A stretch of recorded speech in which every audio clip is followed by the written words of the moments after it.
Vénérable Maître Yakim Yaramed, on nous a enseigné que, je cite, il y a un continent qu'on appelait l'Atlantide qui a chaviré, qui portait la quatrième race humaine et que c'est de là où vient la descendance de l'Égypte avec d'autres descendances comme les Aztèques, les mammouths et autres. Vénérable Maître, comment expliquez-vous cela? Est-ce que ça a un rapport avec votre enseignement? Bon, je peux prendre la parole. Bien sûr, Vénérable Maître. Vous voyez un peu. Vous voyez ce que je viens d'expliquer maintenant dans la première vidéo. Hein? On vous a dit que il y a un continent qui a chaviré là où les anciens Égyptiens qui portaient la quatrième race humaine, là où les anciens Égyptiens sont La descendance, oui. la descendance des anciens Égyptiens, mammouth et autres. Bon, maintenant, quand vous revenez sur le plan physique, ce que vous allez édifier dans vos livres, ou bien vous allez comprendre, vous allez dire, vous allez enseigner, c'est ce qui est au plus petit niveau, le plan inférieur. Ça veut dire que un continent, la planète, un continent, avec un comme peut-être qui était comme l'Afrique, ou bien ça prenait l'Afrique 3 fois, ou bien ça prenait l'Europe 4 fois, ou bien ça prenait tel. Donc c'était un continent qui portait une humanité. Après, ce continent avait chaviré. Puis, c'est là où vient la descendance des rescapés qui sont sortis de là, qui ont continué le voyage. Dans les autres, continué le voyage dans les terres autres. Vous voyez? Là, ça reste là sur le plan physique et tout le monde va s'alimenter de ça. Vous voyez? Maintenant, l'état supérieur de cela est quoi? Puisqu'on vous a parlé de l'état inférieur de cela. Maintenant, l'état inférieur, l'Atlantide veut dire quoi? L'Atlantide veut dire le plan supérieur de notre planète. Sur le plan supérieur.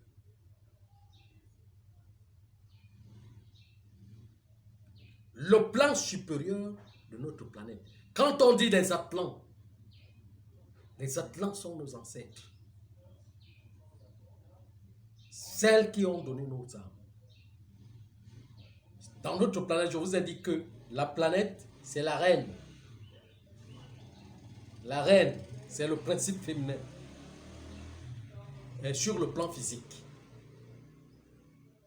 Et les anciens appellent la reine Atlankara.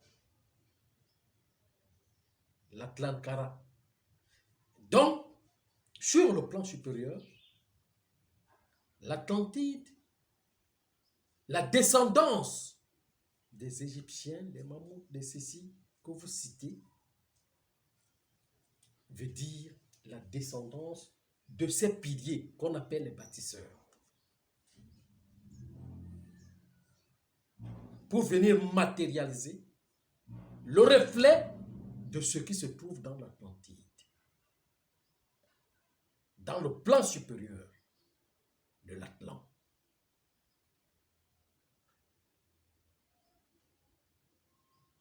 Vous voyez un peu ce que je suis en train de dire. Quand on parle déjà de la quatrième race humaine, c'est une humanité qui est très très élevée, très très supérieure. Très très supérieure.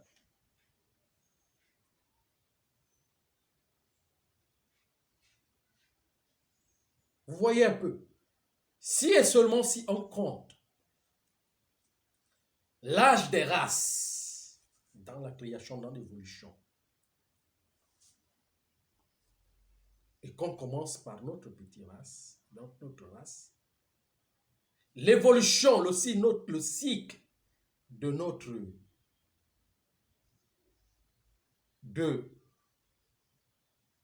rayon dans le jour cosmique de notre âme, de la création de notre âme, je vous ai dit le cycle, c'est quoi? C'est 1000 ans.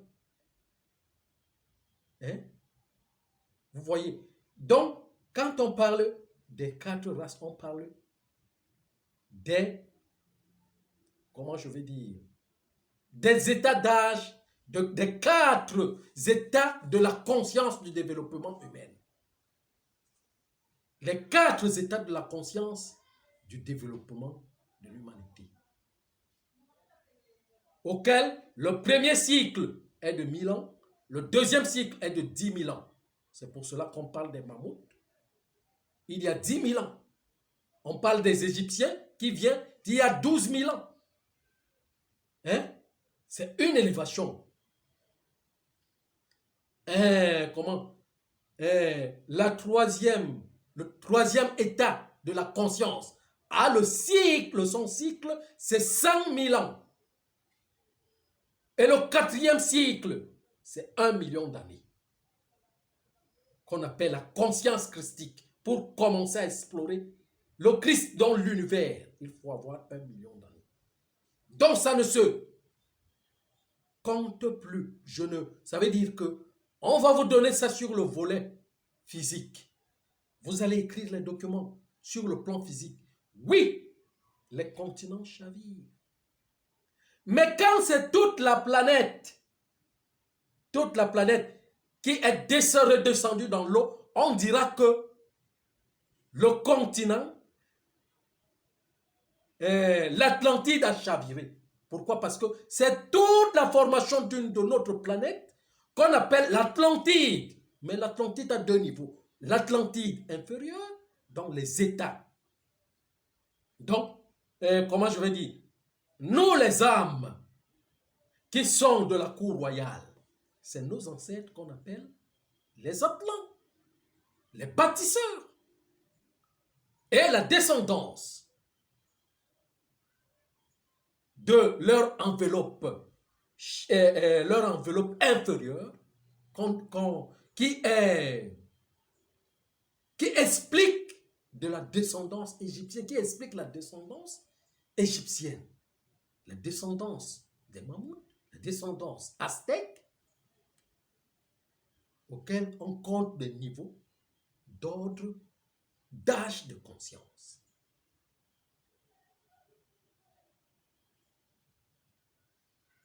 Ce n'est plus la même explication.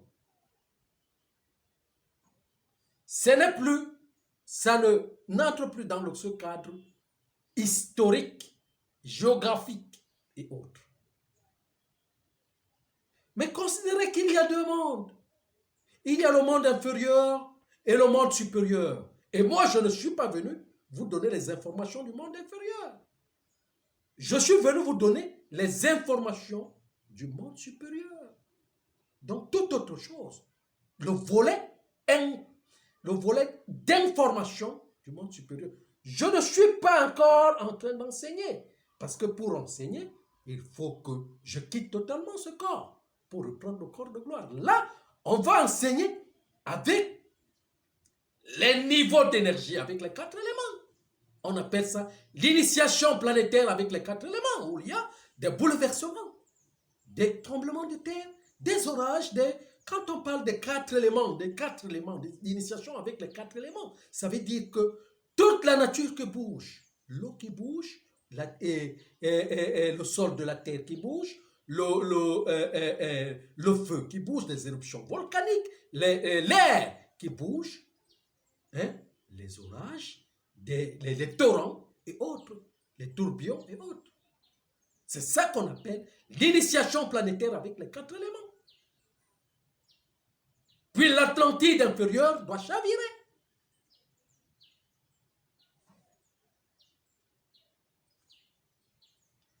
Hein?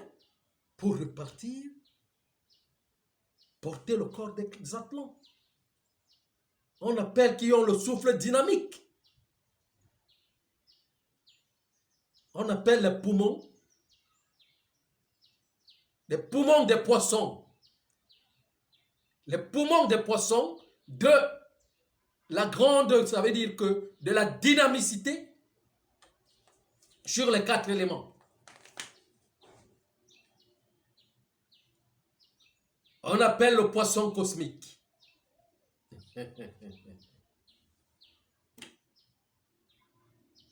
Oui. Oui, vénérable maître, on entre un peu encore dans les allégories de la Bible. Parlant de la fameuse histoire de Noé, est-ce que ça n'a pas un rapport avec ce que vous dites? Parce que au niveau inférieur, au premier niveau, je me suis bien demandé comment Noé avait fait pour rassembler tous ces animaux. Bon, c'est les mêmes histoires que les gens viennent raconter. Quand on dit Noé avait 3 enfants, Sem, Cham et Japhet. Vous voyez, vous allez trouver les uns qui vont vous dire que Sem, c'était les Africains. Cham, c'était Cham, Sem, c'était les Noirs. Cham, c'était les Blancs. Et Japhet, c'était encore que moi, je ne sais même pas ce qu'il raconte. Et on va parler d'un Noé qui est sur le plan physique. D'un Noé qui est sur le plan physique. S'il vous plaît, mais faites-nous voyager. Mais Noé représente représente le corps, comment je vais dire, le corpus des globes. Bon, je n'entre pas dans le... Je ne suis pas venu ici pour enseigner. Ça. Hein?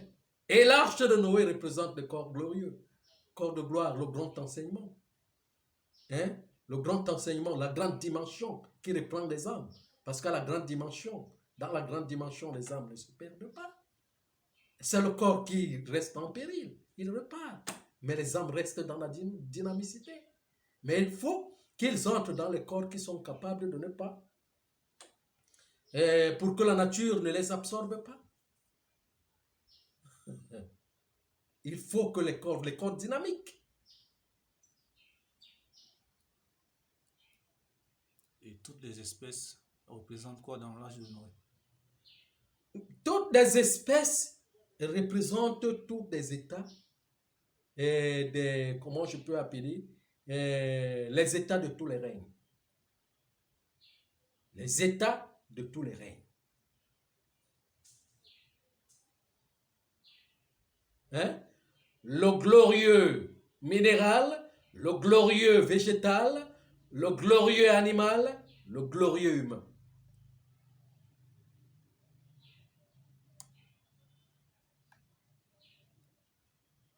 Vous voyez un peu ce que je suis en train de dire.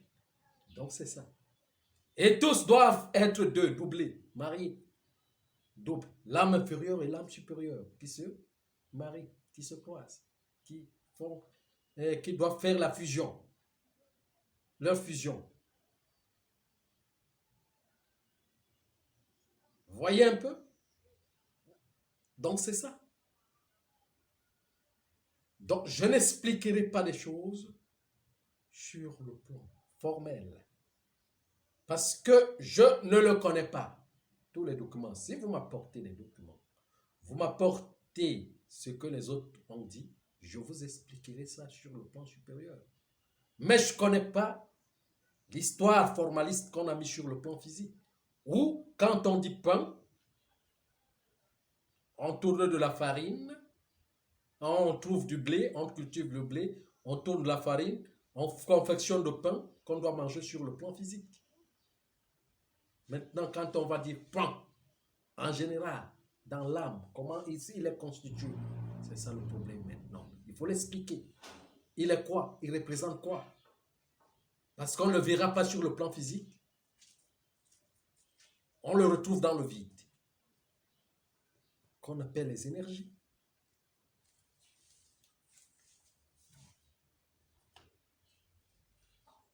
Oui. Vénérable maître, nous pouvons revenir sur le gros poisson dont vous avez parlé tout à l'heure. Oui, un peu. Est-ce que c'est pas le fameux poisson qui avait avalé Jonas? Oui. Bon, expliquez-nous, faites-nous voyager dans cette... Mais le poisson exprime l'arche, c'est le sauveur, tout simplement. Le poisson exprime l'arche, le poisson exprime le sauveur, le poisson exprime le rassemblement de toutes les âmes qui repartent dans la chair glorieuse.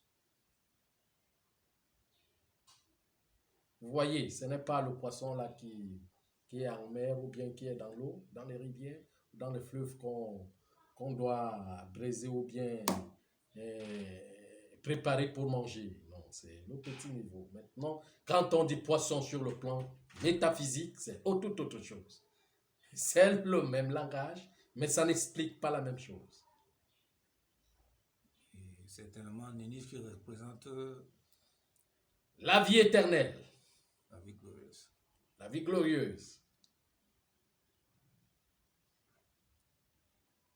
Vous voyez un peu ce que je suis en train de dire.